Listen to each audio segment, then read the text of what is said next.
Okay, welcome class of 2028 to Rock Ridge High School. This is the class of 2028 presentation. What we're going to go over in this presentation are the diploma requirements and changes for the class of 2028, some things that are a little bit different, a little bit about Rock Ridge, what to be thinking about, and for our curriculum night, parents are able to talk with teachers about the courses that are coming up for next year.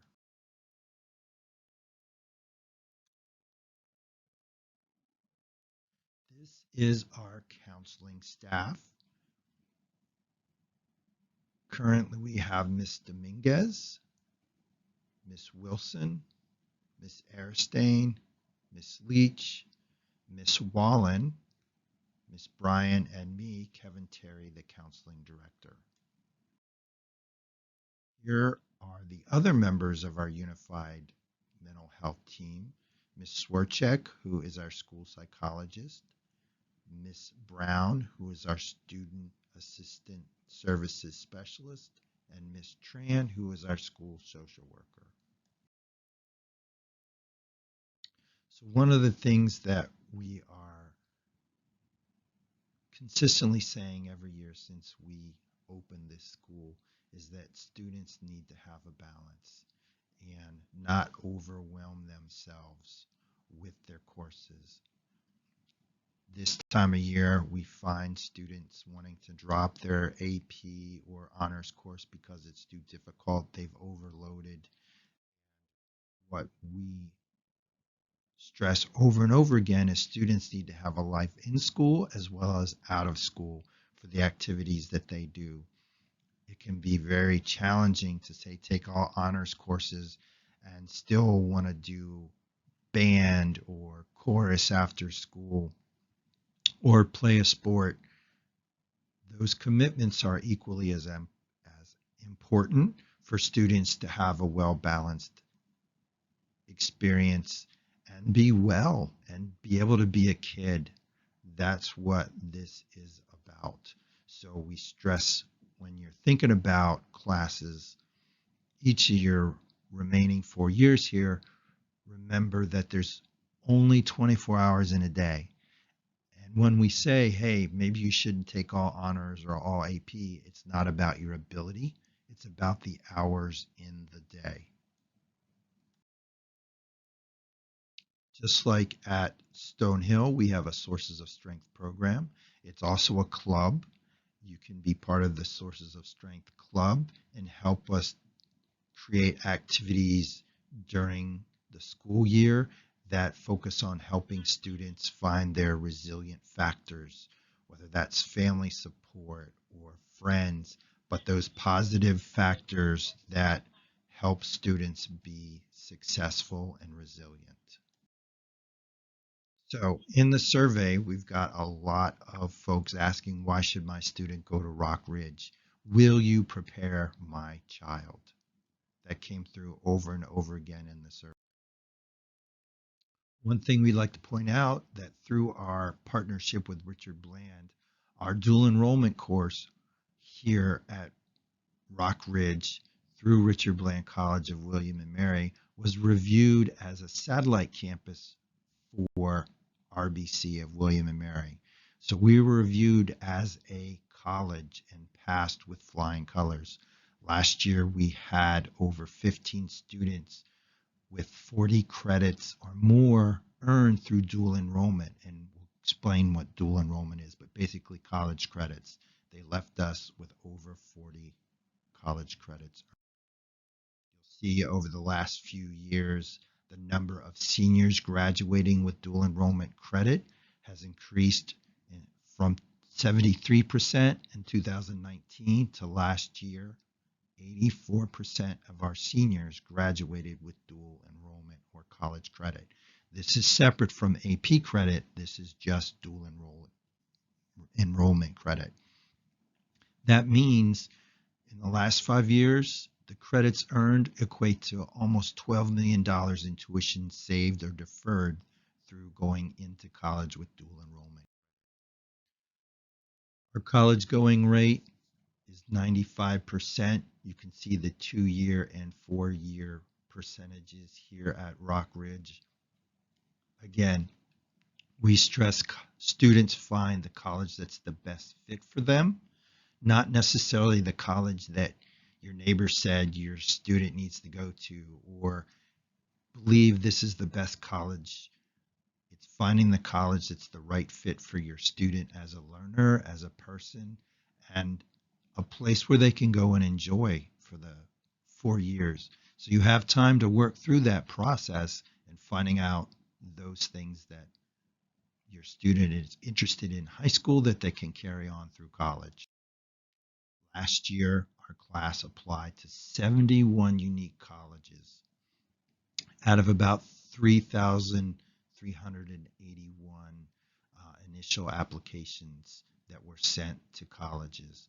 So you can see we have colleges all over the United States.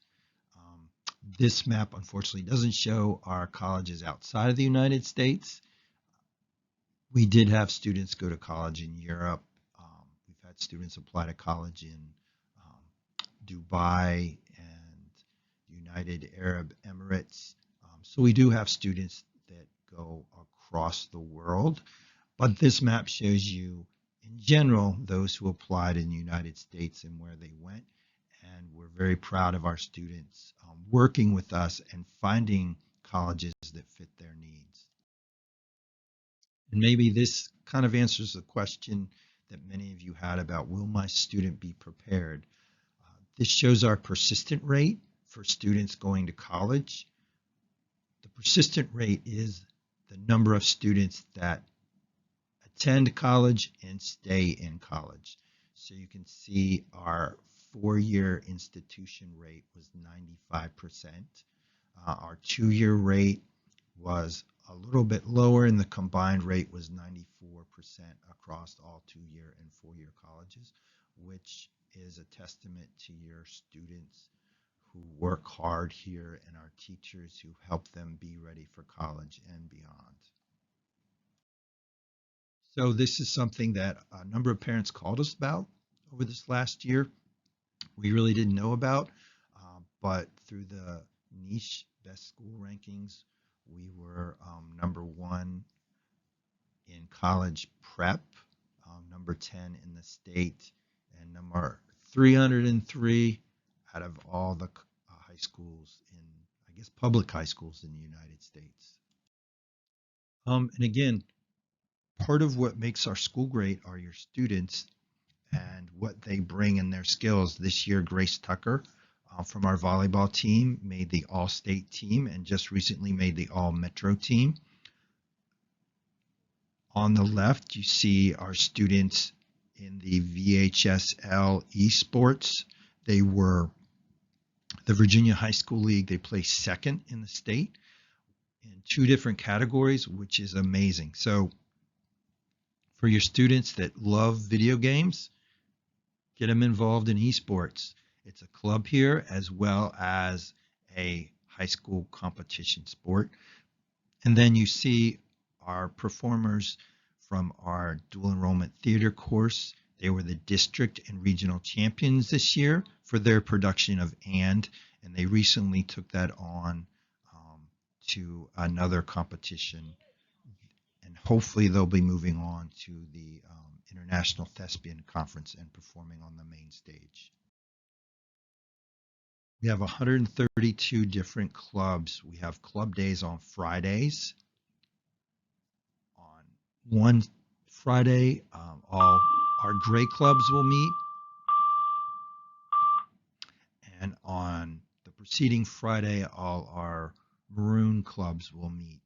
So this particular club is the Phoenix Motorsport team, and they've gained some recognition for being the only high school to start a motorsports team, an F1 team, a group of students that look to build an F1 prototype.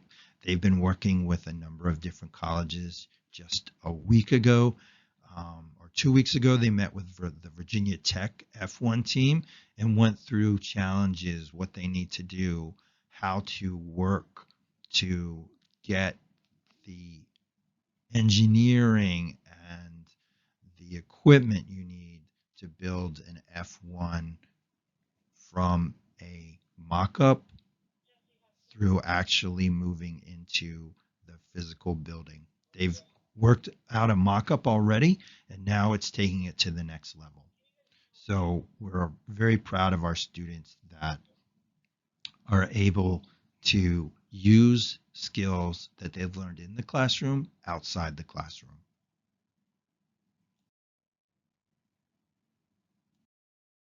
So this is another example of skills in and outside of the classroom.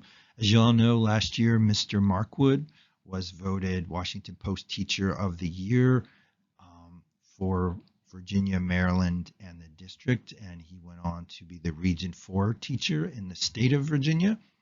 Our students, Nanaki and Sharuthi, wrote an article about this, and they won an award in the best school newspaper online. Newspaper is a course that's done in school, and it also has after school possibilities for either taking pictures at sporting events or events held after school. But this was very unique that our students won an award about a teacher who won an award because their skills were so amazing. So again, it's your students that make our school great.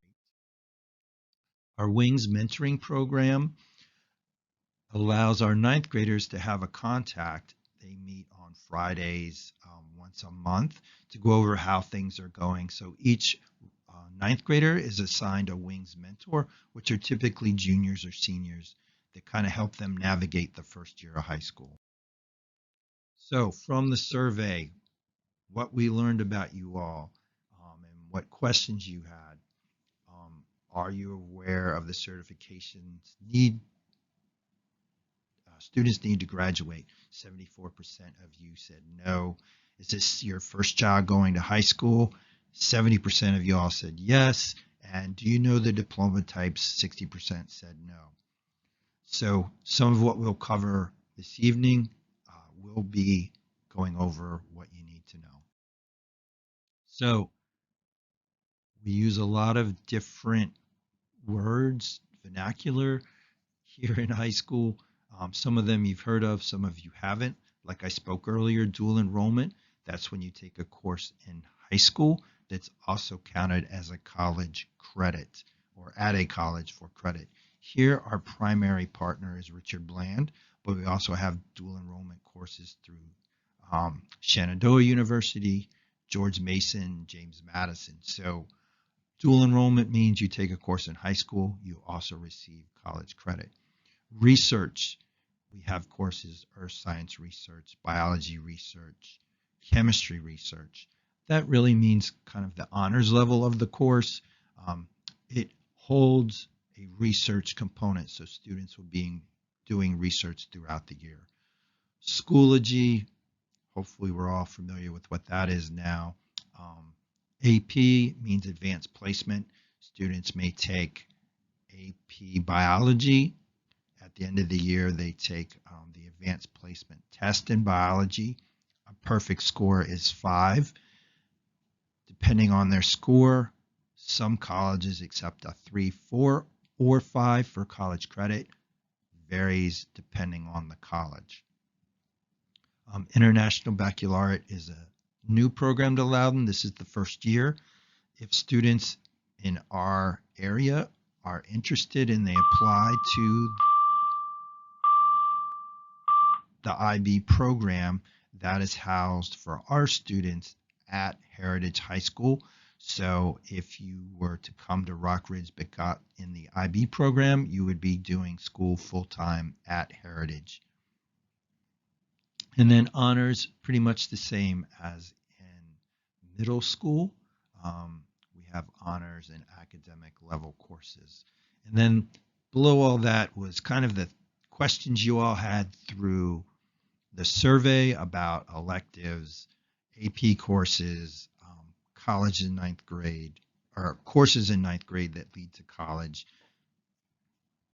And again, we'll talk about those things as we move through the presentation. What is a credit? A credit is sitting in a class for 140 hours, passing the course, you're assigned a credit. So you're in Algebra 1 for the year, you pass the class, you earn 1 credit. To get a verified credit, you've sat in that algebra course for the year, and then you passed the corresponding SOL. A lot of parents had questions about, well, what if we can't pass the SOL? There are other ways, and those are listed here, but you can be awarded a locally verified credit, meaning you've taken the test twice and you've scored within the locally awarded verified credit area. And through the process that we have with the math department, the counseling department, and our testing coordinator, we can locally award that verified credit. There are other ways through other tests that can be substituted for an SOL. And then if your student has an IEP or a 504, there's some other credit accommodations that can be used to help students earn their SOL. All the time we get, which diploma do I need to go to college? Do I need to take the advanced studies or the standard? Both colleges will allow you, or both diplomas will allow you to go to college. Don't think that if you get one diploma or the other, you are or aren't going to college. Please note, both diplomas allow you to move towards college. In fact, this past year, several of our top scholarship earners in the class of 2023 were standard diploma graduates. In fact, our number one student this past year in scholarships awarded was a standard diploma student. So please know, either diploma will get you into college. It's important to look at what colleges require and then kind of plot your course through the next several years. Everyone usually starts out with the advanced studies diploma, and then you can change as you move through, as you see need to do so. Okay, differences. Advanced study has 26 credits, the standard diploma has 22. Both diplomas require 4 years of English, which is in English at every level. So English 9, 10, 11, and 12. There's different levels within that you can take each year. And let's say in English 10, you're like, oh, do I have to take English 10 or can I take public speaking and creative writing? You have to take an English each of the 4 years. The creative writing and public speaking would be an English elective. It wouldn't count towards the 4 that you need. For the advanced studies, you need 4 science, 4 social studies, 4 math. For the standard diploma, you need 3. And it's important to understand in the sciences, it must be from different disciplines. So for the advanced studies diploma, it's 3 different disciplines. For the standard diploma, it's 2. And what we mean by different disciplines, let's say for the advanced studies diploma, you do earth science, chemistry, and biology. Those are 3 separate disciplines. For the standard diploma, you need 2 separate disciplines. So say earth science and biology. The last in either of those can be from any discipline, but as long as you meet the requirement for the different disciplines, you're good. So for the advanced studies diploma, you need 3 years of one language or 2 years of 2 different. So say you did French 1, 2, and 3, you're done. Or let's say you did French 1 and 2, and then Spanish 1 and 2, you're done. We do have some students that do the credit through testing for language. That's typically given in October, November of each year, and you can earn up to 3 credits of a world language, say a language you speak at home that we may not teach, whether that's Hindi, Urdu, Arabic, Chinese, Vietnamese. Those are all within the credit through testing opportunities. For the standard diploma, there is no requirement for a world language. So there are some colleges that your specific major may not require a world language, so they don't think that should be something that you have to come in with from high school. You may say take it in college, but they're saying that you don't have to have it in high school. So just know that's one of the big differences. Everybody has to take 2 credits of PE. You must take PE to graduate. You can't say substitute something else. And everyone must pass first aid, CPR, and AED, which is the automatic electronic defibrillators or external defibrillators that is part of 9th grade PE. So this gets a little confusing. All of our students must take economics and personal finance. At the end of that course, economics is, say, first semester, personal finance is second semester. In personal finance, at the end, they'll take what's called the WISE test, and they will earn a CTE credential.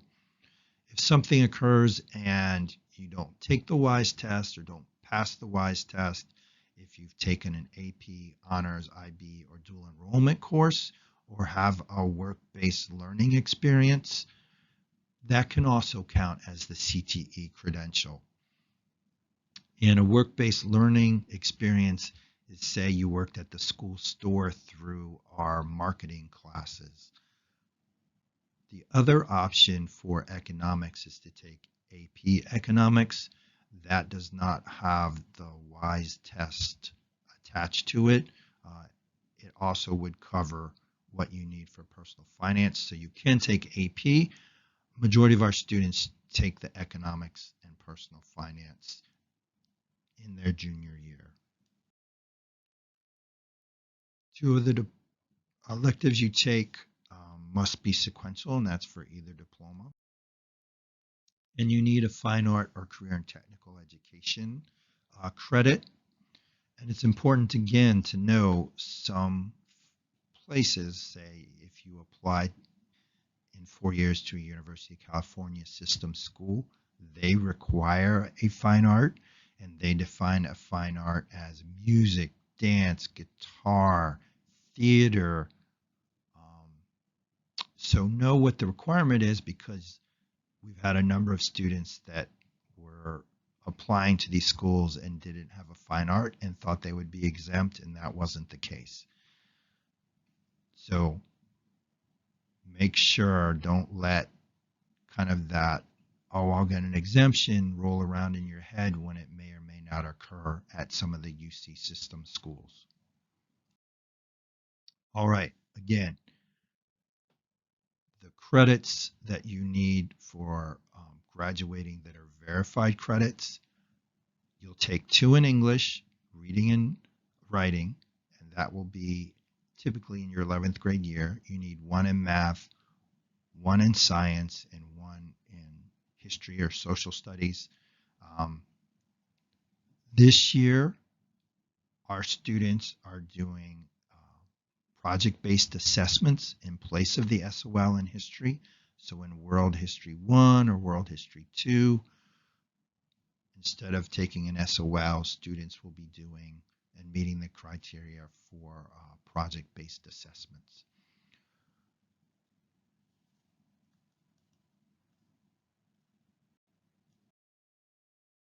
So this is typically what a 9th grade year looks like. Students take an English course, a math course, a science course, world history, health PE 9, and then you have room for your world language elective, and then another elective that you pick. So if you're continuing, say, French 1 and doing French 2 in ninth grade, that takes up one of your 2 elective spots. Another one could be for your band, theater, art, chorus, business and marketing. That's typically what the ninth grade is, and you see kind of how it plays out the next couple of years. For students that need more support as you're looking to plan your journey, you can get support from your counselors, teachers, administrators, and coaches. Students with learning disabilities or learning differences may get additional supports from your case manager. What's built into your IEP or your 504 or intervention plan will also be used to help plan your courses for next year, so that you'll work out with your parents and the counselor and your support team to know kind of what to plan for next year. So the program of studies is active now, and you can look for the program of studies on the LCPS website. We also have a link on our website to the 24-25 program of studies. Expunging has changed a little bit in that grades can be expunged by the end of the first 9 weeks of ninth grade. When it comes to expunging, expunge your student's course if they truly don't know the content. Don't expunge a course because you want your student to get a better grade.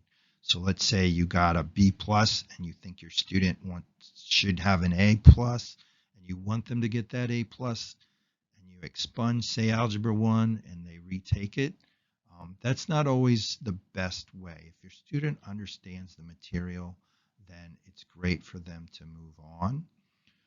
More often than not, when we have students that say got a B plus and expunge with the hope of getting an A plus, they actually do worse, and you've expunged the grade. You can't make that grade reappear. When you expunge the grade, it's removed from your transcript.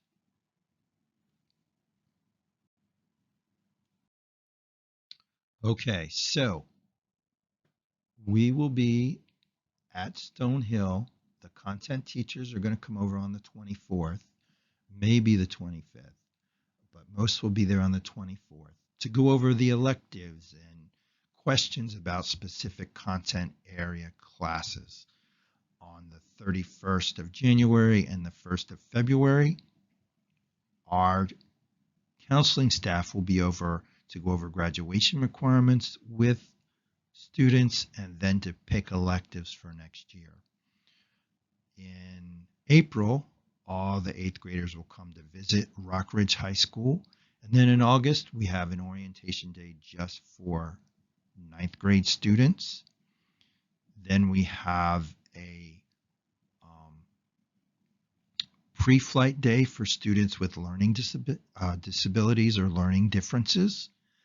And then we have a flight day, which is for all students. And on flight day, you come, walk your schedule, meet your teachers. Similar things are done on the pre-flight day, but the flight day, everybody comes and walks through their schedule. The 9th grade orientation students kind of walk through a day of what it's like at Rock Ridge. And there's different sessions led by our current students. And for parents, the beginning of 9th grade orientation is another presentation to go over what to expect in the 9th grade year, done by our administrators and our educators here at Rock Ridge. So one thing that you can do to look at, hey, what can happen over the next 4 years? Every year we meet with counselors. The counselors meet with students to go through the next year's plan for courses, but you can kind of lay it out. And to do that, it's really a good idea to get into School Links and look at those things. One of the powerful parts to School Links is it has a number of assessments that students can do to kind of find out what they're good at. One of the best is to do the learning styles to see if are you an auditory learner, are you a kinesthetic learner, are you a visual learner, and you can do this assessment, the learning styles assessment, as many times as you want in a year, in a week. It's really good for our students to understand that maybe I learn more from hearing than from seeing, or learn more from doing than just seeing. For our students with learning differences, this is really helpful.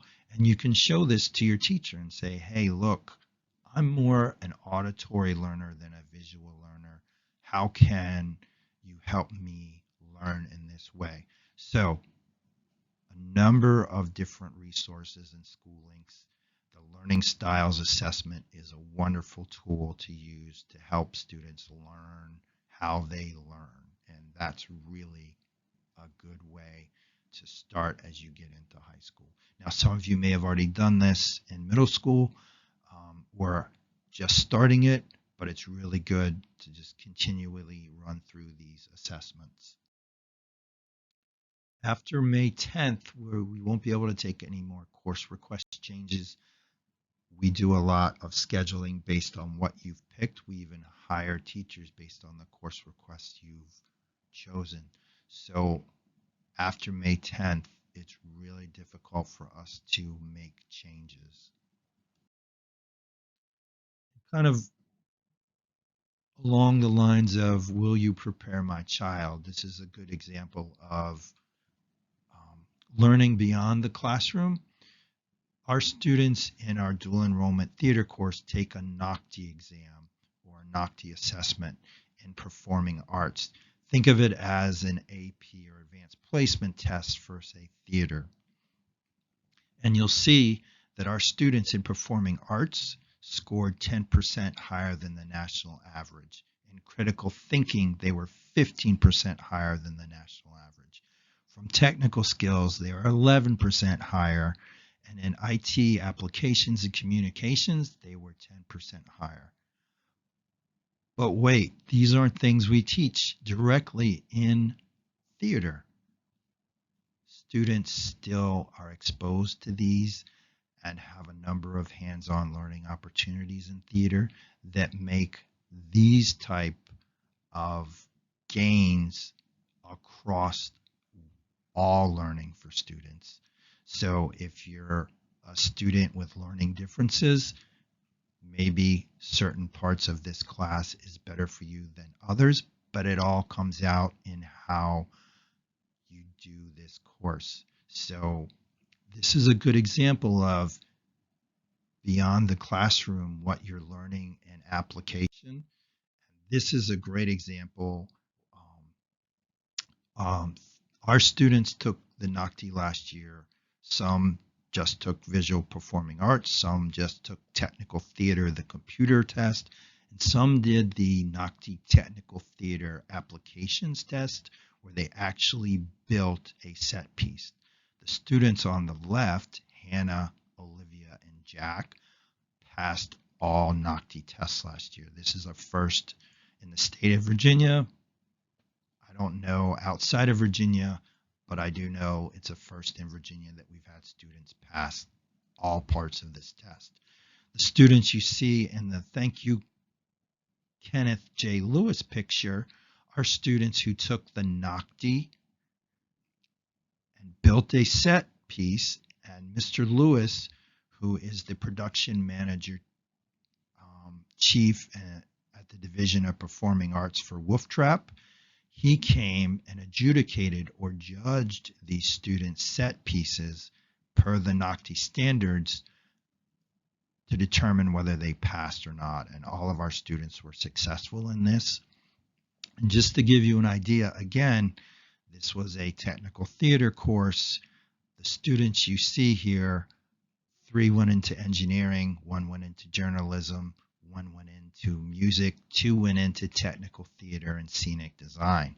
So it's what they're learning in these courses that have many applications in other majors, courses, life experiences. It's getting from what you can think about to what you can do and actually build or show in your work. So this is another example of learning beyond the classroom or across all classrooms. And these kids kind of proved it by passing all these tests that we may not exactly teach these things in these courses, but it comes through. So we look forward to seeing all of you next year. And you can scan this QR code to see the electives that are offered here at Rock Ridge. So again, thank you for watching, and we can't wait to see you next year.